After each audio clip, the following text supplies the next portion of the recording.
Right. Do you want to see the photo panel here? Is on? Take it away. More people over there than here. I love it. Good morning, good morning. Sorry. You have paper, pen, everything? At home, everybody has everything. We can get started. All right, CMA. So let's talk about comparative market analysis.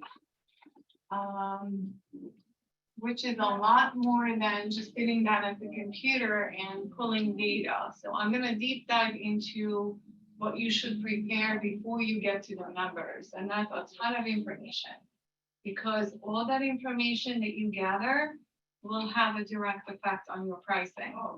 So number one, personal visit or interview with the seller, where you can get their personal information about the town, where they live, what the school systems are, what the town provides for them. Some towns provide garbage pickup, some don't. So it will make a difference for some people, not others. Some towns have septic and some towns have municipal water and other services. And then you can go into the MLS statistics and get information of how pricing is affecting their towns. Some towns are selling at a faster rate than others. In some towns, there is a better inventory than other towns. So that is definitely key, and it will make a difference for your CME pricing. You can also get a lot of market information, market trends and market news that you can get from the JAR, NAR, and the MLS. So I highly suggest you look into all of that after a quick visit or a quick interview with the seller. And then further on, what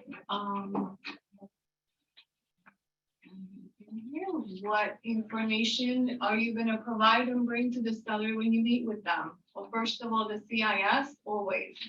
Before you have any financial conversation with any seller, you provide them with the CIS statement and you tell them, I'm going to represent you as a seller's agent and disclose to the agent if the opportunity provides. And what that really means for you. You're going to represent them alone or seller and buyer, and make sure they understand the difference, because some sellers don't want you to represent buyers at the same time. So I have a few that we have come across and they want to be seller's agent only. Now, in that case, what you need to explain is the broker represents all the clients, all sellers and all buyers. So if they want only seller representation, that trickles down to the entire market center. So no one from here can actually bring a buyer to that property. So usually what we do is they only want the agent not bringing a buyer because they want the agent focused on the seller alone. So we do an exclusion that seller's agent and disclosed dual agent, except for the listing agent. So if the listing agent wants to bring a buyer to the property, they'll have to refer them to another agent. But it does not exclude everyone else from that presentation. Okay. Talk about how to get the home ready for photography and showings. That is key. If you have a messy home with a lot of clutter, not going to show well, and the price is not going to be where it should be, showing the full potential of the property. So that is directly related to pricing. Staging. If you need staging, definitely use it.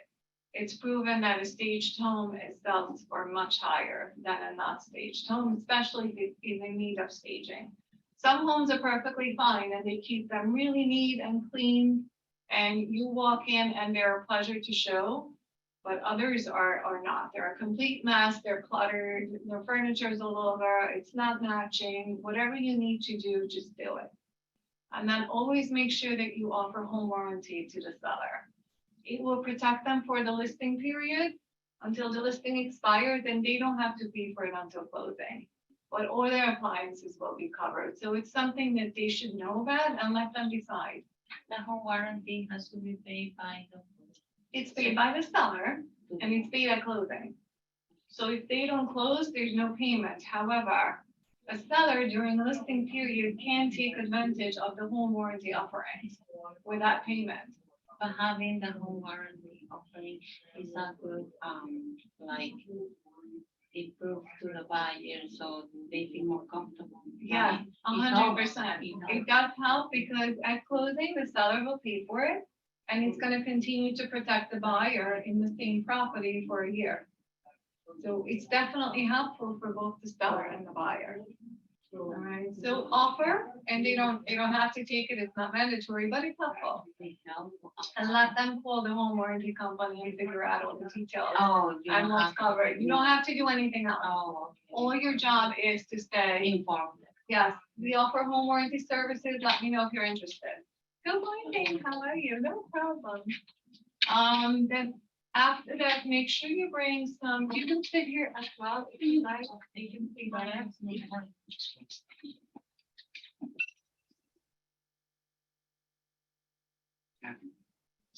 Awesome, thank you. Take a seat. This got started, I only talked about bringing some information, getting information about the seller, getting information about the town for the CMA. And then we're going into some additional details that will affect pricing. So the last thing is, what I suggest is to bring some samples of your marketing materials. Just listed cards that you had, just the little sold cards, any brochures. Show them your social media posts, just to kind of give an introduction about yourself on top of gathering information about them. And then we're gonna go deeper into all the steps that I just told you. So I have here a quick 20-step checklist to prepare a home. Well, let's go into that. So here's a sample house, right? Inside and outside, there's plenty to do. Let's go inside the home. Interior. Some sellers have no idea what to do. Some are perfectly clean and very neat. Others just need a quick checklist of, well, how shall I get my home ready for showings, open houses, photography, anything. You can share this with them. Tell them, please clean all the kitchen counters and bathroom counters. Clean the bathroom sinks, put away toothbrushes, clean the showers. It's gotta be sparkling. Replace all the light bulbs that are not working. A well-lit home just shows so much better. Turn on all the lights when you come and show the property. Open all the window treatments, pull up the blinds, open the curtains. Make sure you take away any unnecessary furniture. A cluttered home does not show well. It's gotta be open, airy, clear, easy to walk through, and that helps. Remove all the mats that are not necessary to be there. If you have additional mats in the kitchen, just pick them up, let them see the beautiful floor or tile. Turn off all the steaming fans and computers. Clear the refrigerator from all the magnets. That's like one of the big things. I see all these pictures on the MLS and there's 10,000 magnets on there. Just take them off. I mean, I know it's painful. Every time I told my seller, the fridge needs to be clean. Yes, but my daughter made that drawing and that's my favorite. I'm like, I know. I want to sell the house and not the drawing. So remove personal belongings. Take away photos. I love my photos. But when you have people come in and see a property and they stop at every second photo just to see how cute your baby was, it's going to take away from the property. You really want them focusing on the property and seeing what you have. Clearly make all the beds. I cannot tell you how many showings I had when I walked in and the bed was a mess. It's a turn off. So, you need to tell them if their stuff is not clean, they need to do that. Talked about photos. Put all the shoes away. My family has a ton of shoes. It's awful, but we have managed to have shoe closets and storage in the basement, and we just put them all away. So that would be preferable. Clean all the nightstands and remove pet items. That's a little difficult one, especially when you have a really active pet. I have one too, and these toys are all over the place. So if I were to have a showing, I do have a box now where I put all these toys. Keep them clean and neat, and that's all. If you have a pet, just suggest to them either take out the pet during showings or put the pet in a crate, if that's at all possible. And then we go outdoors. We're coming into the fall. Make sure the yard is tidy, the landscaping is done. During the summer, the grass is cut regularly. Clean the porch and the decks. do not park on the driveway and make sure that the seller gets out of the driveway. You want them to focus on how nice and big that driveway is, how spacious. Is it for 2 cars, 4 cars, 6 cars, whatever, but let them see it. Put away all the garbage cans, take away the barbecue or just cover it and stage the patio. If there's furniture and it's still either fall, summer or spring, you can bring out all the patio furniture, put up the umbrella, put out the chairs, put out also some summer dishes outside. That always brings some lighting to it and it just makes it look better. And people can picture all their, people can picture the lives better when there's life there already. And the inside, super important to pay attention to valuables inside the home. So quick tip while you're talking about CMAs and other things and how to get the home ready is to put away all your valuables. If you have any collectibles, put them away. Cash, clearly put them away. If you have jewelry, they need to be put away. Prescription medication is some of the things we've been talking about for about 5 to 7 years. It's been a big thing since medication costs went up. Tell the seller to put them all away, lock them up and have no access to them. Okay, credit card, same thing. Can't tell you how many times I walked into a property and the credit card is laying on the table. You know, they just paid the bills or they whatever they did and they forgot to put it away. So those are things are easy reminders. You can give them a quick checklist on what to do. Also, if there's any loose carpeting in the property that needs to be secured, anything that needs a quick fix to make the property safer, it needs to be done. And you could do that on a quick walkthrough with the seller. You know, a few suggestions here and there. Tell them turn all the lights on, let them see the beautiful home, open the curtains. And while you're walking through, you just give them a couple pointers and then you can hand them a piece of paper. This is all we talked about. You can just go over your property when you get it ready, and this will all be helpful. Seller assessment. It's a good conversation when you talk to the seller about how you're going to price their home. Reason for moving. Does that make a difference? Yes or no? What do you think? Yes. Yes. Why? How motivated are they? Correct. Motivation, right there. If they're moving because they were relocated for a job, right? And they need to move within a month. How is your price going to be different than if they don't have to move right away? Are you going to price it well or underprice it? Yes, because they need a quick sale, right?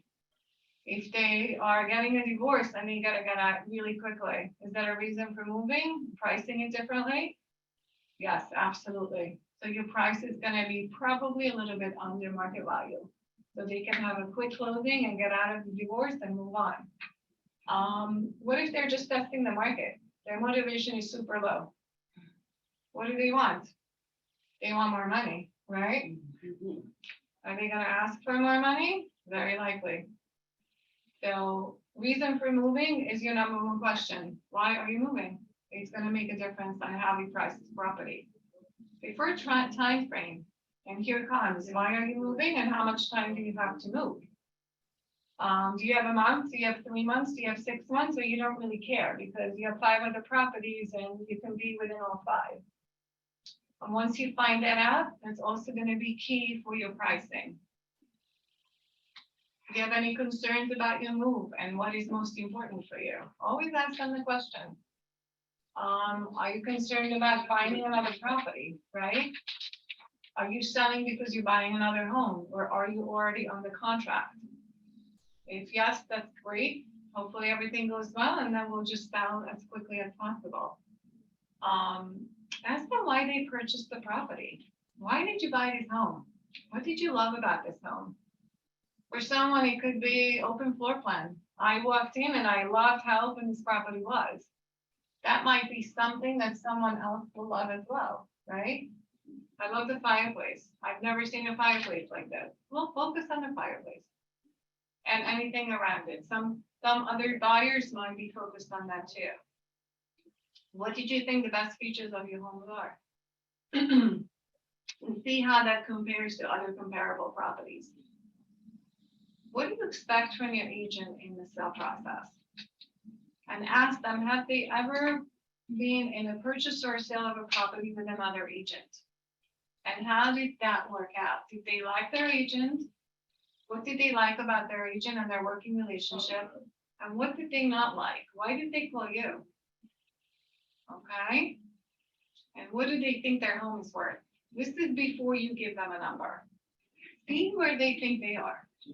Some people know exactly where the market is because they watch every home on Zillow and Julia. They see what they sell for. They know where they are, but some people have absolutely no clue. They might think their home is worth probably 400, and in actuality, it's like 550. So you're gonna be giving them good news. But if they think it's worth 600,000 and you tell them 500, come in. No problem, come right in. If your price is different in a different way, where they think it's worth a lot more than you think it's worth, you're gonna have a harder time proving.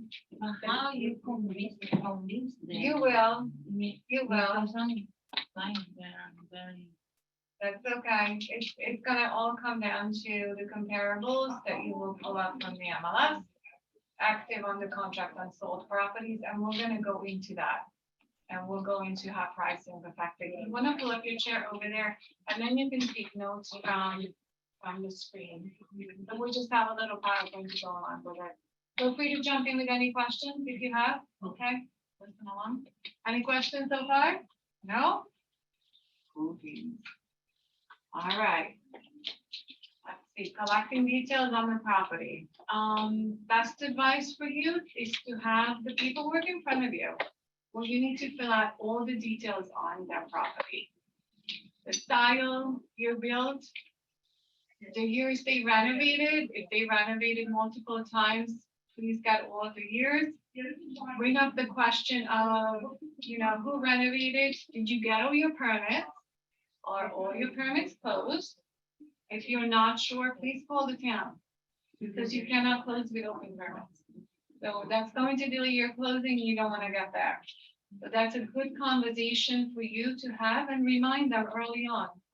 If you've done renovations, even if you just changed the bathroom.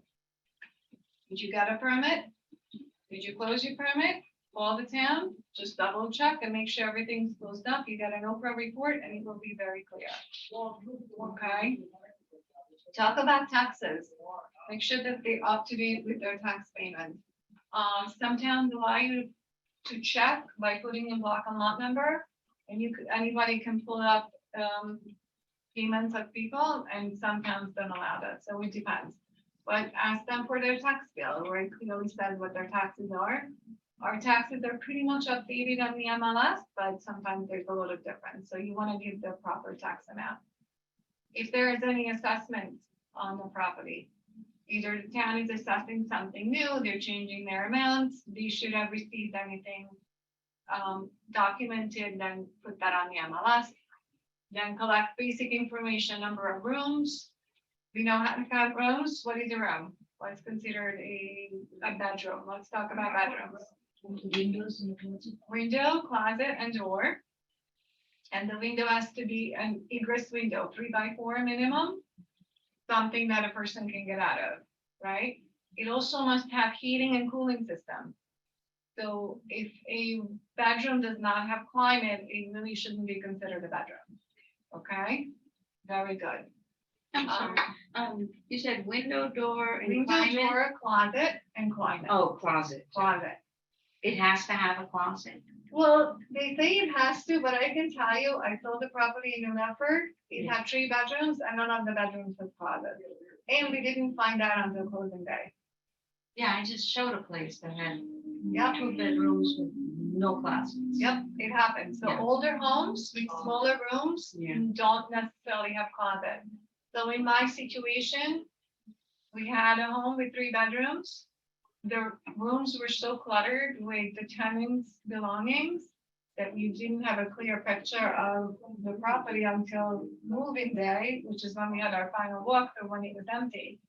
And I represented the seller, and And the buyer walked in and went, "Oh, there are no closets in any of the bedrooms." And I said, oh my God, I had no idea. The seller never said anything. I never asked, which was bad on my part. And I said, okay, don't worry, we'll fix this. So thankfully, my seller was the builder. And I called him right away and said, oh my God, there are no closets in any of the bedrooms.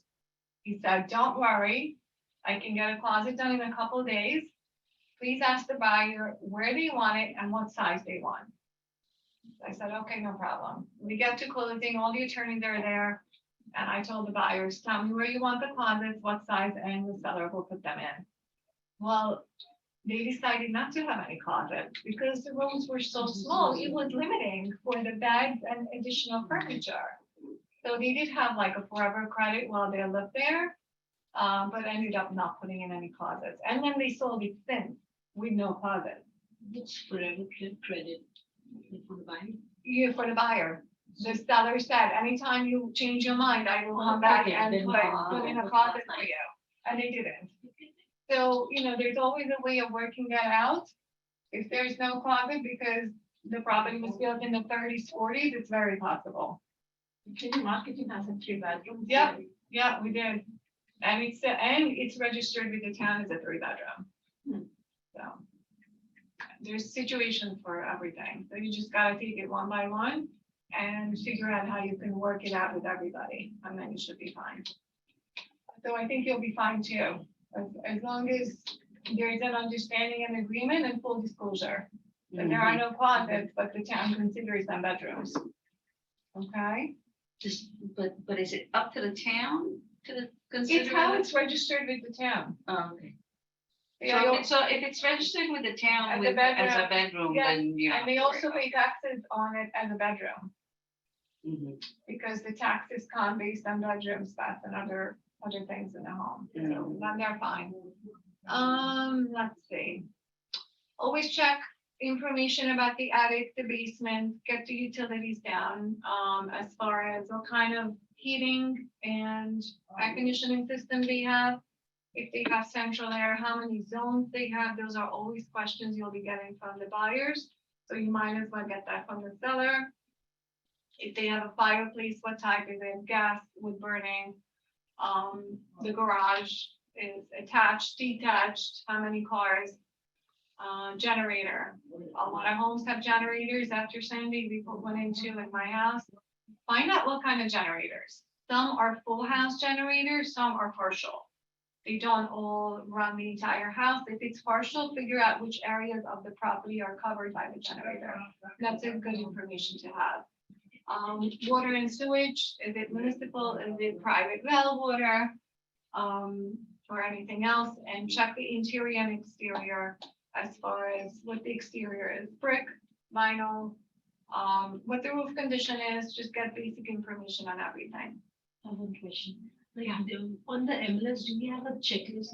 Like, I remember somebody saying the listing checklist page on the MLS. Yeah, so there is a feature sheet in the MLS that you can print out. I couldn't find it there. I'm happy to show you where that is. It's under forms. If you go into forms and documents, all the listing forms are there and the feature sheets are with them too. But I'm happy to show you where it is. It should also be in DocuSign when you go into DocuSign. Yeah, so have the listing agreement with you and the feature sheet, because all those questions are mostly on the feature sheet, not on the listing. And when you put it in, you'll need that information. Okay? Fantastic. All right, then we're gonna get closer to our search. So to look for comparable properties, always stick to your town. So if you're listing something in Patterson, you're gonna look in Patterson, because you want to compare properties that are similar in taxes, in schooling, amenities that the town provides, anything like that. Use comparables that are within 3 months. Don't go any further. When the market was really slow, we used to do 6 months, but right now the market is changing so fast that even 3 months is a wide range. I like to try to start my search at 1 or 2 months, and if I have enough comparables, I'm gonna stick to that. If not, I'm gonna extend to about 3 months and then go month by month until I get at least 3 or 4 sold comparables. you really can compare prices to under contract or active because you don't know what they're selling for. So stick to sold. And once you have enough that are really close to your property, then you're good with the price range. The active will just show you what's your competition that will be on the market when you list the property. On the contract, you can check these on the market, you can check the price and additional information to show you what it looks like and how fast it went on the contract and how long it was on the market at that price range. And really the key factors you're going to consider for your CMA on the number of bedrooms, it's always key. Don't compare 4-bedroom to 2-bedroom, even if it's in the same price range. Seems Yeah. footage. Exactly, it should be as close as possible. So if you're listing a 3-bedroom, 2-bath, or a 3-bedroom, 1.5 bath, that's okay to compare, but don't go 4-bedroom, 4-bath. It's really not the same thing. So if it is 3-bedroom and 4-bedroom and the square footage is the same, so will we compare that? That's okay, yes, because they can convert or they can be They can- similar. Yes, definitely bring that in there.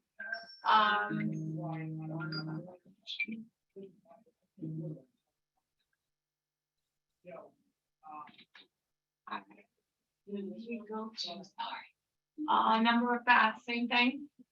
If it's got 2 bathrooms, try to stick with one. Properties that are 2 bathrooms. Taxes, they should be within the same range. So if you're looking at a property that are 12,000 in taxes, your comparables should be about there as well. Lot size, clearly 100 by 100 does not compare to 100 by 200. So that should be similar as well. And year built, if you find a new construction, even with the same details that you're listing and your property was built in the 1940s, they're just not comparable. They're not the same. So all those details are super important for you to compare. And then review listed price versus sold price. Where those properties were listed, when they listed them, and what did they sell for? And that's going to give you a key indicator too of where the market is and how they priced it originally. If they do a good job pricing it, how fast it sold, how long it was on the market, and what it sold for. And then when you're ready to give your actual price, give a price range. Never say, I think your property's worth $550. No, you're gonna say, I think your property's worth between $520 and $550. I think it in that range. And the higher the price of the property, the bigger a range you can give. So if you're working like over $1 million, you can say between $1 million and $1.2 million, something like that. If you're working under, like in the 300 range, you want to be as close as possible. So you're going to say somewhere between 320 and 340. You're going to be a little tight on that, but you can get a better number. When we are comparing the townhouse, like, do we have to also see the benefits of HOA that will be coming along with the house? Yes, absolutely. Like if So they all the have this- amenities that a townhouse can provide. So when you do a townhouse and they're in a complex, Mhm. I would stick to the townhouse within that complex. I don't have, I would compare it to the townhouse that has like the pool or. Yes, tennis court, Not with absolutely. the one, like if I have the similar property with no pool and the Right, tennis court, I right. won't be comparing it. And if you don't find any, then you can always adjust. Like clearly, a townhouse with a pool and a tennis court and better amenities Mhm. is gonna be worth more. But how much more? How much more are they willing to pay for that? Some people, yes, some people don't care because they'll never use this facility. So it's one thing what they'll ask for it, then it's another thing what they'll get for it. Okay, good question now. All right, here we go. We're ready now to do our presentation very shortly after we start CMA. And here are just my suggestions. This is how I usually prepare my CMAs. I always do a cover letter. Dear Mr. and Mrs., thank you for the opportunity for presenting my CMA for your beautiful property at 123 Main Street in Murderfield. Based on the following key factors, this is the thing about your home.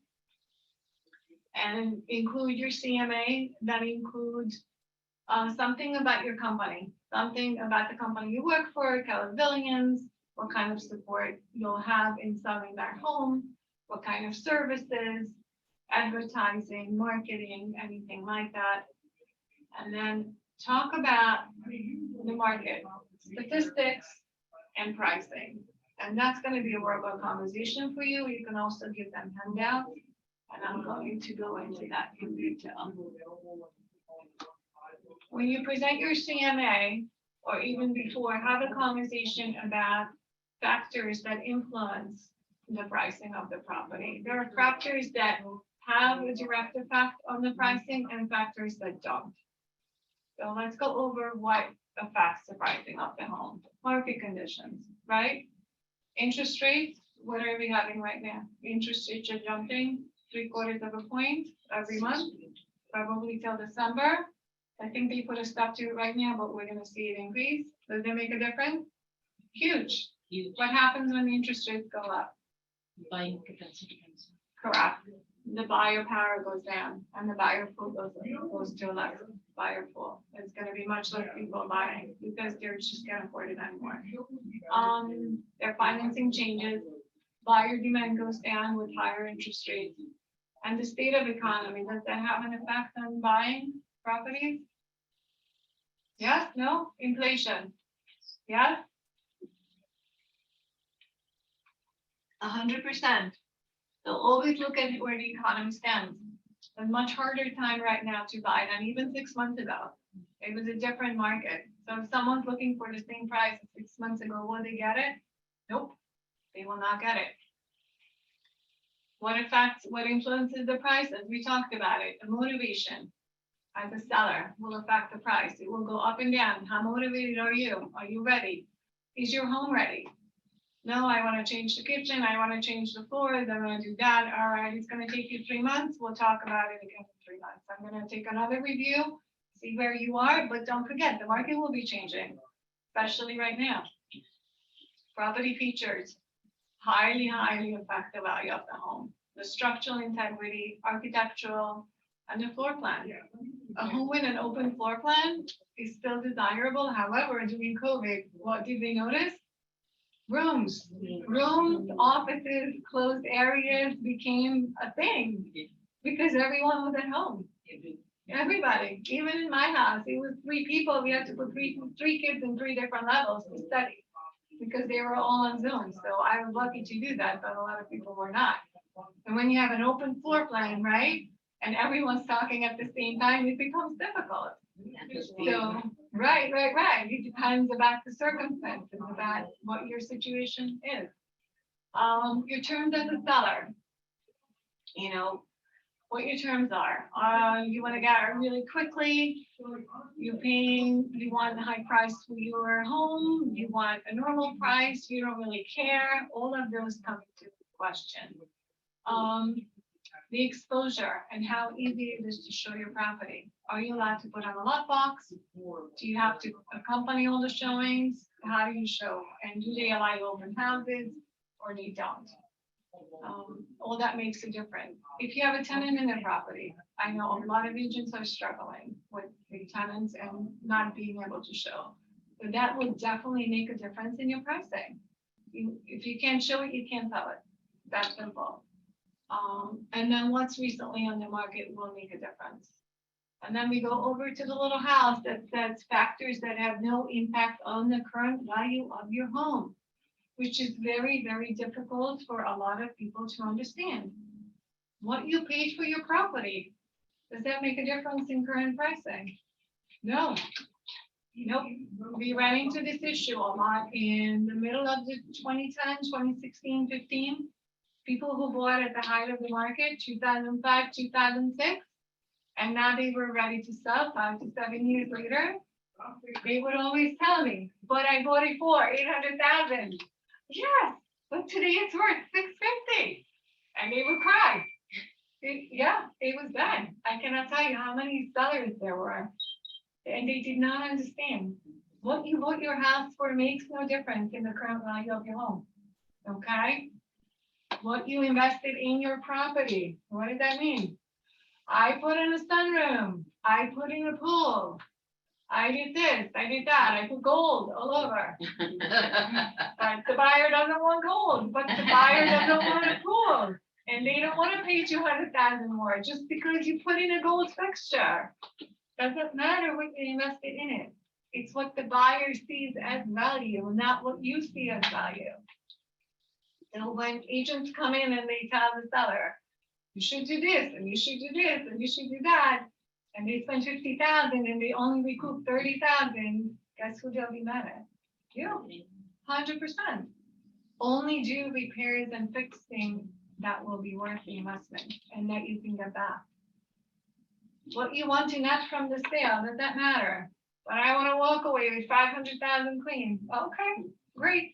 I want to win $1 million. We're on the same page now. It's all the same. Is it going to happen? No, I don't know. We'll give it a try and then we'll see. What your family, friends, and neighbors believe your property is worth. Does that influence your CMA? No. But my neighbor said I could sell for 700,000. Great. Does your neighbor have a real estate license? Why didn't you link with your neighbor? So be careful. You're going to hear a lot of that. I always hear them. There's always objections. There's always negativity. Someone always knows better. But the other agent told me. Also keep in mind they're interviewing for probably more than one agent other than you. And they're going to get all of the information. So go in there with confidence, knowing your data, knowing your statistics, and everything else. All right, let's go over what happens if you overprice the property. And this is something you have to make very clear to the seller. All right, what usually happens when you list the property, buyers are interested within the first 30 days, right? If the property is priced well, you're gonna have offers instantly. You're gonna have a lot of showings. You're gonna start negotiating and everything will start rolling properly. If the property is overpriced, no offers within 30 days. Clear indication that it's too high. You're gonna start reducing the price because your showings are gonna decline and the seller is gonna yell at you. Why are there no showings? Why are there no offers? What did we do wrong? It's all about the price, everything. There's no gonna be sense of urgency. You pass the 30 days, it's gonna look like an older property on the market, right? It's still sitting there. No one's interested. And the really weird thing is you reach 3 to 6 months on the market, they're gonna start thinking something is wrong with the house, even if it's priced well, even if there's nothing wrong with the house. It's just the second thought in everybody's mind. What is wrong with the house? Why did it not sell? And they don't even want to go. Right. They don't want to go see it, even if they haven't seen it. You know, their agent will check the history. It's been on for 6 months. It still hasn't sold. Must be something wrong with the house. And it might not be. More houses will come on the market and there's going to be more competition for them. Right? There's always a thing. Although right now that would be wonderful. So explain the seller what that means. Now, if you intelligently price and price it well, you're going to have your most showings within the 30 days. You're going to have a higher number of buyers coming, and all the buyers who are looking, they're very well aware of what the market price is. And they just know, you just put something on the market that is in the market price range that they're interested in. It fits well with what the other property sold for, and they want to come see that property. You know you've done a good job when you start receiving offers in 7 days. And if you receive multiple offers, you've done a really good job. And you can sell the property for higher. What happens if you have showings and no offers? Within the first 2 to 3 weeks, you have to start getting the seller ready for a price adjustment, 46%. If you get drive-bys and a few showings, you gotta go further, 6 to 12% improvement. And that's gonna be difficult for the seller. And that's something where your CMA pricing needs to come really, really close to where they are, but at the same time, prepare the seller. In an ever-changing market, it's difficult to come up with something that will sell for a month or 2 months from now. If you have drive-bys and no showings, you're gonna do more than a 12% reduction. Best pricing for your home to sell properly is if you come up with the market value at the very bottom of the pyramid, 95% of the buyers will know that you priced the property properly, and they'll come, they'll see it, and they'll make an offer if the house is for them. If you go over market value, of even 5%, that reduces to 50% of the buyer pool. It's huge. That 5% change is key. Over 10% market value, it reduces to only 30% of the buyer pool. And at 50%, 15% over market value, you're gonna get 20% of the buyers or less, which is not a lot. You're gonna have very few showings and very few buyers. And that is the end of my slideshow. Any questions about any of this information? This is a lot of information and we haven't done a CMA yet, right? But all this is key to doing a proper CMA and giving them the right price, because now you have so much more information to actually doing them. No worries. Okay, let me see if I can come up with another window without losing that one. Do you have time to do a CMA quickly to compare a property to something? Yeah? Okay, fabulous.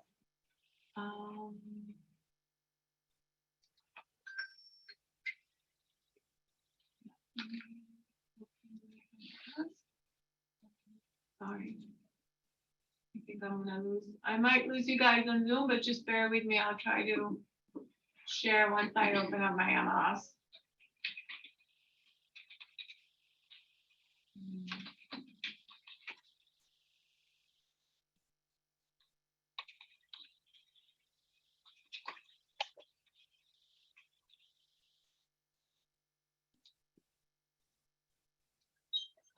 Does anyone have, if I stop sharing and reshare, you think we're gonna come back? Let me ask Amanda for a moment. Give me 1 second. All right, I can Zoom, just hold on, I'll be right back.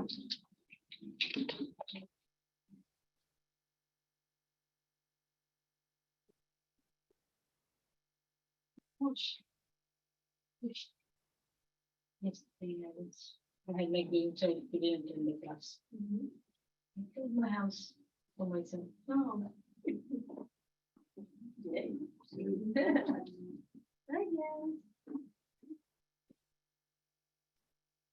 Partner canceled on me yesterday. My good partner. Now I just get her now paper. I was like, well, then you cancel now, so we don't have to. Yeah, oh, but that's supposed to be with her at 11:30. Wonderful. Thank you. You're welcome. She canceled me at like 8 o'clock at night. Figure out. just call on any time and say it. Yes, I actually it takes 10 minutes. Yeah. And on the way that while I was doing the All right. I couldn't attend the class. Does everyone have a property in mind? that Yes. they- Yeah. Okay, good. Fantastic. Oh, that's why I pulled that my note. Go ahead. I remember the property. This is the. Right away. Shoot away. Wait. I remember. Oh my God. All right, no worries. Yeah, but he's on GSM MLS. Let's go on JMI. It's too. I'll just mark Three it. 715 Bergen Street. 715 Bergen Street. In what town? Harrison. Harrison? Yes, Is it on the JMLS? it's on GSM. Ah, Can somebody give me something? on yeah, that? 233. Was it ever listed, do you know? It's like it's supposed to close next 233? week. Yeah, Okay.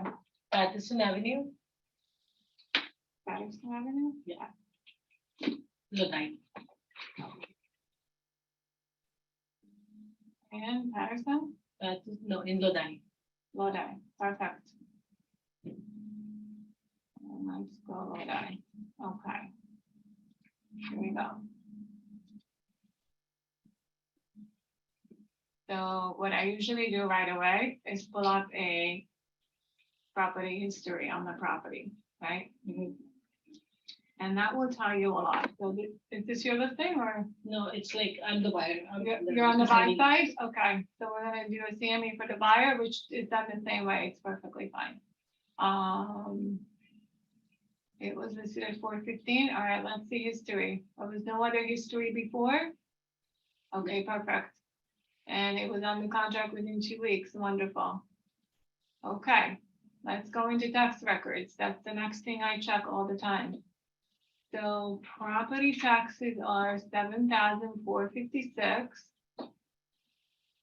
And you could see when they bought the property, they bought it in 18 for 260, and they took a mortgage in the amount of 200,000, right? Yep.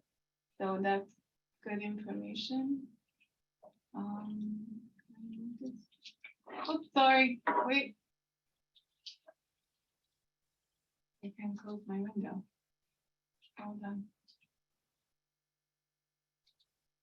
Nope, You can drag it down. Oh, okay, I think I got it.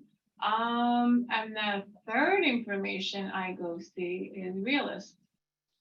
Realist gives you a ton of information in addition to what you get from the MLS. They added comparables recently that you could always check. But what I like to go check is the assessed total value of the property and the assessed market value of the property. So they listed it at 313. Clear that that's really far from the 415 that they listed at. So we're just gonna check why. So let's go back to property information. All right. Let's see further info. So we have a 2-bedroom, 1 bath. We have taxes already. Property size is 50 by 100. Okay, and it's got a full non-finished basement, built in the 40s.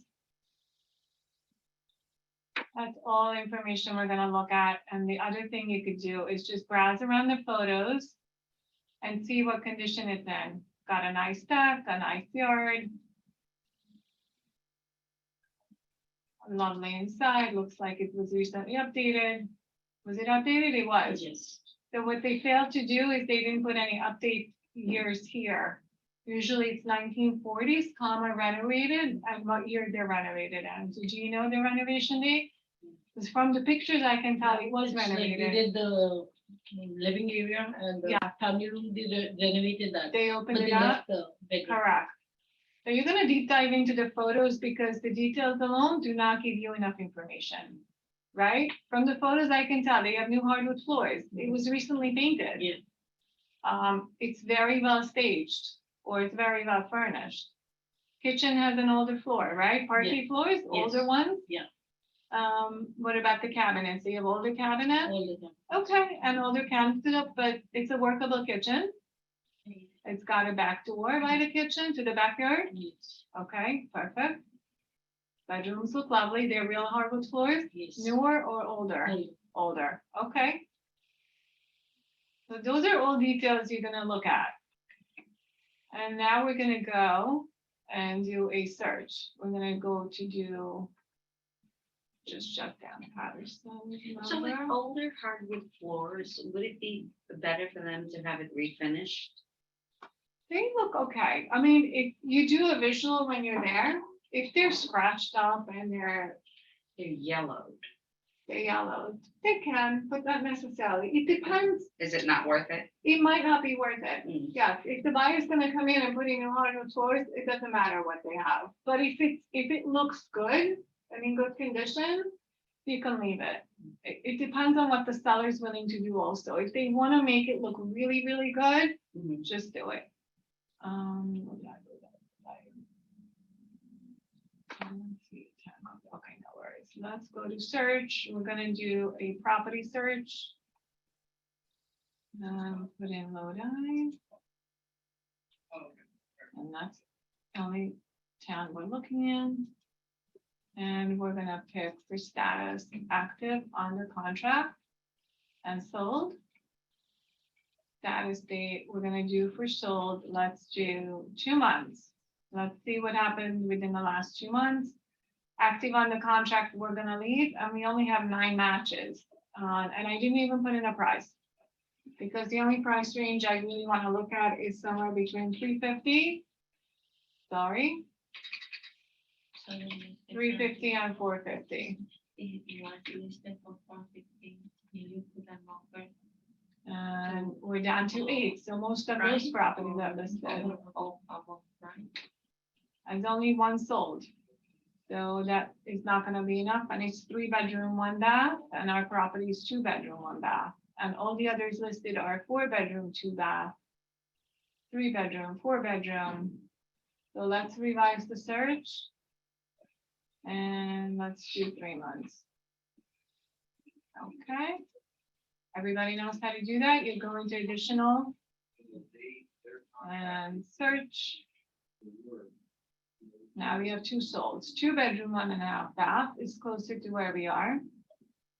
Let's see this property. This was 2 bedroom, 1 bath. Look at the property size, 25 by 125. Our property is 50 by 100. So this property was much smaller. However, their taxes are almost the same. Our taxes are 7,400, theirs are 75. And the year built is just before our property was built. They listed at 325 and they sold at 385. And it's also got 2 bedrooms and 1.5 baths. So let's pick up the photos.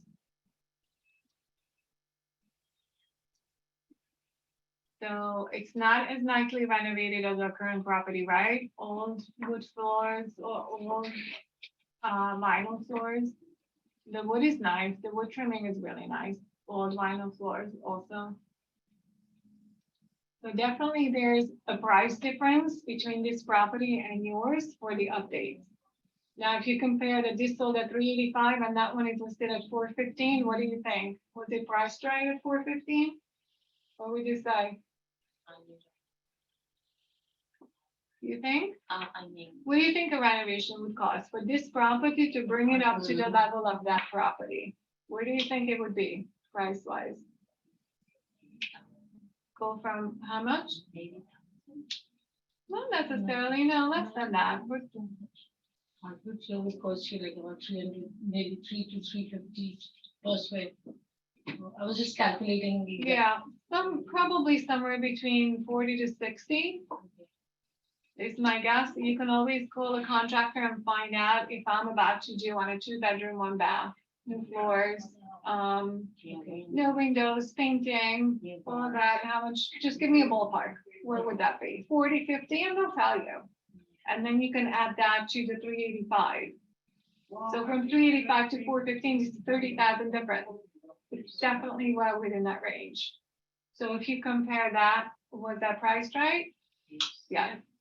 Yeah, definitely. But that was sold price, not the original listing. Correct, not the listing price. So you can definitely call the listing agent here and say, why did Suzanne, darling, at Coldwell Banker, why did you price the property at 325? Did you want a quick sale? Did your seller have to sell? Did you purposely underprice the property? Yeah, ask the question. Or did you really think it was 325? I mean, it's a really, really poppy market. At 325, you don't really see anything in the market. Exactly. So I think their goal was, which a lot of agents do, is purposely underprice the property to bring a bidding war, and then the highest bidder will take the property, right? And that's how they got 385. Their property was really nice compared to all the Yeah. comparables that I saw. And then again, look at the date. They went under contract in April. April was still really, really crazy with multiple offers showing. So I think they were banking on multiple offers for this property. And maybe because it's older and needing a lot of renovations, she couldn't come up with a proper price in today's market. It's difficult. So she figured I'm safer on the low side and let the buyer demand dictate the price. Exactly.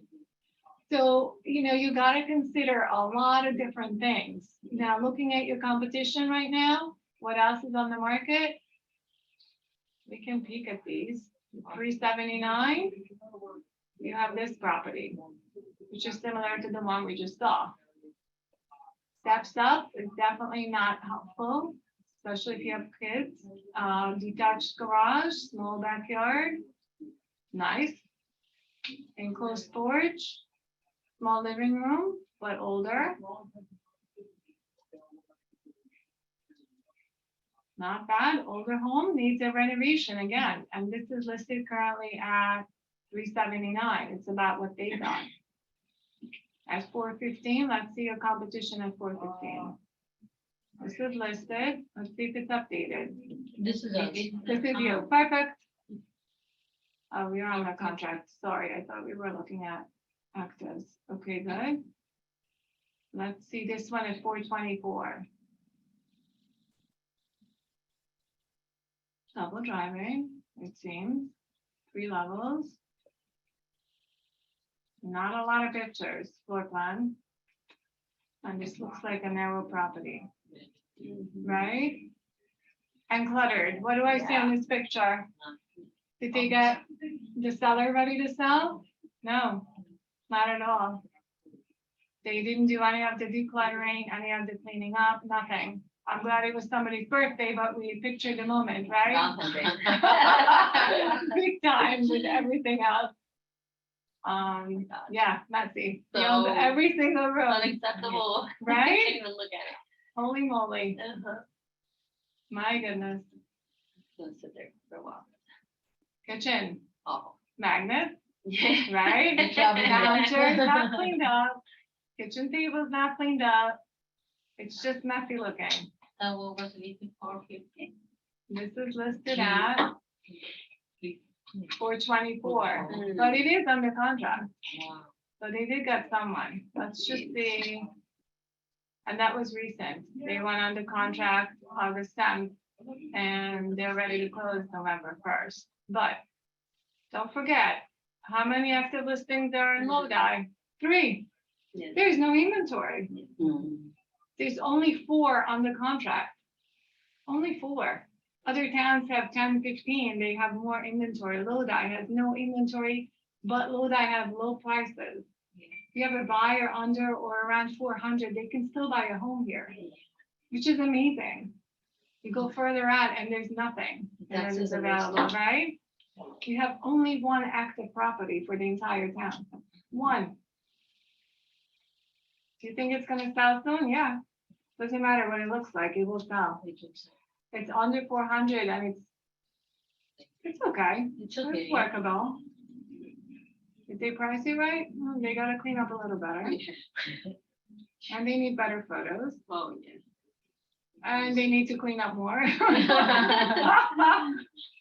Yep. So if I was the listing agent, I would have made the photo clean up better. This one that I have, 715 Bergen, I found it by accident. Mhm. It is a realtor selling his home.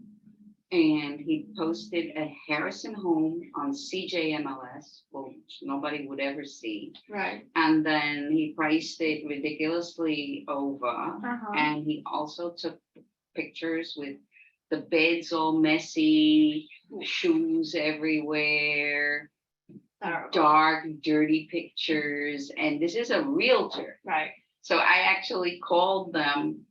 It's 2 brothers, Uh-huh. and neither one of them live in Harrison anymore. And the one who has the real estate license is in Texas. So I said, you know, I just wanted to call you. I just happened to notice, you know, would you consider listing the property? They let it expire. They didn't get any offers on it.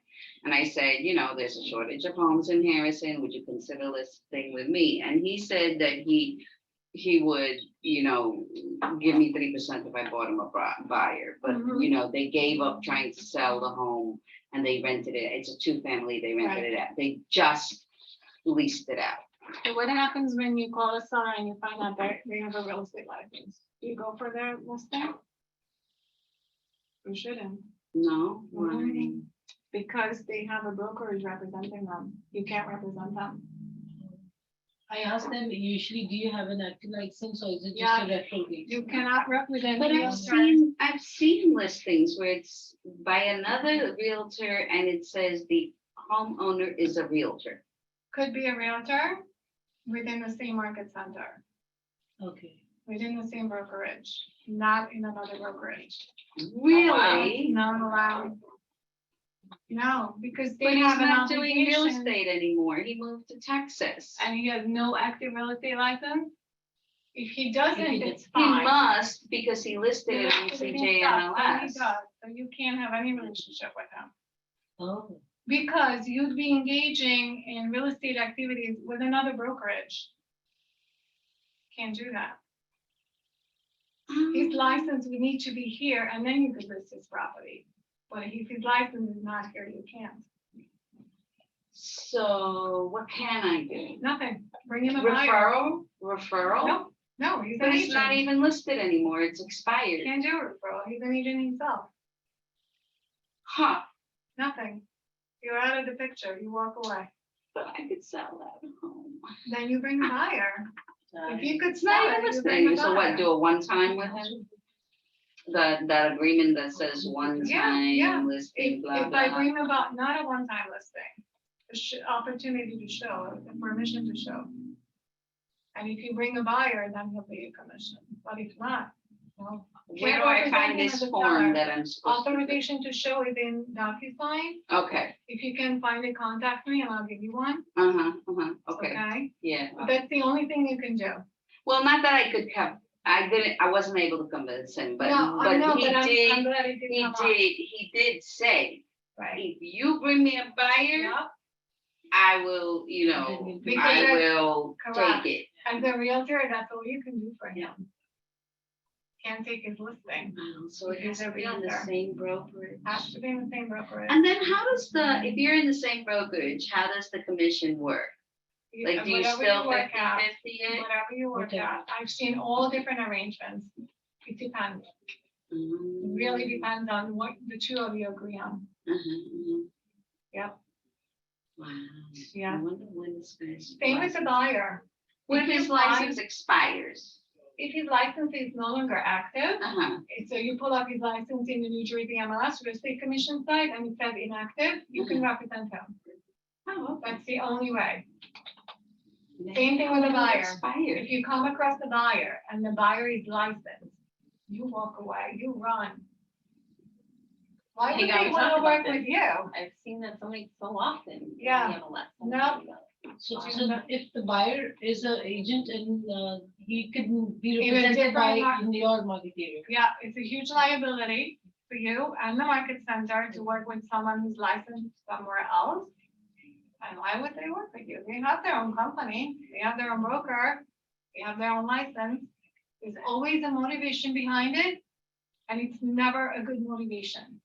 I've been in that situation many times where the agent made a mistake or the other agent who was the buyer claimed they're not working, but actually had a full working license. I had to report them to their broker. They insisted not to work with their own broker. That is not my problem, but we got rid of them as buyers very quickly.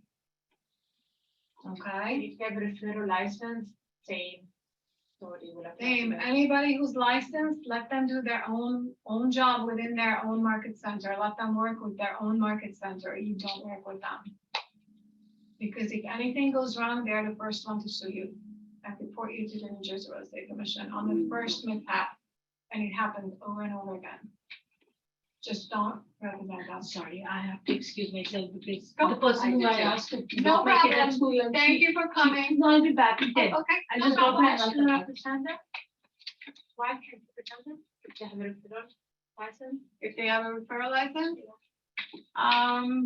then you can. You said referral. Yes. Yeah, you can. It's not an active license, and you can sell on their own. Then you can, yes. Sorry. Wait, we want I to didn't find. understand that. If they They have. were Thank a you so much. You're referral, welcome. You're welcome. if they were a referral to you, No, if they have a referral license. So agents either have an active license or a referral license. what's a referral license? They are not allowed to practice real estate, but they have an active license with the state. They don't take CE credit, they don't have MLS access, they're Why not would you members of have the a board. referral? license? Just to keep your license in case you got business, you can refer it to someone and make an income, but you're not allowed to work as an agent. Oh, and that's just because they didn't want to take the courses? Correct. Or they just don't want to they don't want to be working. Maybe they have a full-time job. Maybe they do other things at the time. And they can't dedicate time to real estate, but they don't want to lose their license. In case they get a client, they can refer it to someone. If you have a referral license, can you list on an MLS? No, you You're not a cannot. member of the Okay. MLS, you're not a member of the board, you can't do open houses, and you can't do CMAs, and you can't talk CMA. All right, any questions on comps, pulling up comps, looking at them? Price point? Yes, Go so ahead. what if you can find a perfect property to do the comparable with?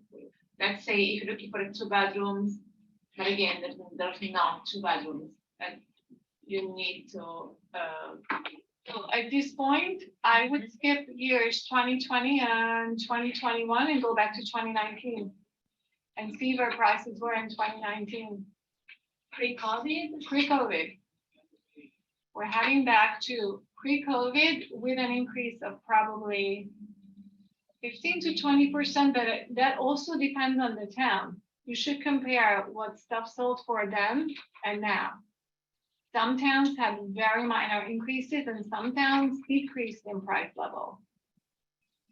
The towns that were already priced high, like Tenafly and other towns, they either saw a decrease, especially first couple months of COVID, prices went down. And now they started slowly going up. But towns like Dubon and New Milford, they saw a 30% increase every year. So you gotta compare just within the town and see where they were in 2019 and where they ended up now. And you can go back to pre-COVID levels and compare that way. Because we've done that as well. I tell you, Montclair just seems to be. Montclair is out of this world. It has its own market and everything, Yes, it has its right? own market. Its own market and market. its own market. Did you see the conditions. article on the one that sold 130,000 over Over. asking? What was the beginning price? 890, 900, somewhere around 900, and sold for over $1 million too. It was insane, insane. And this is now that the market is going down, you know, I mean, it's like Montclair, everybody is like, they cut off an arm to live in Montclair, Absolutely, 100%. cut off an arm. Okay, I'm gonna stop sharing now. Hey, you guys, do you have any questions from anyone on Zoom? You can either type in your questions, because I don't think I can hear you. Anybody? Miguel, Adiana, Amanda is on. I think that's it. Okay, no questions. Thank you so much for coming. I appreciate you all, and I'll see you next time. Thank you.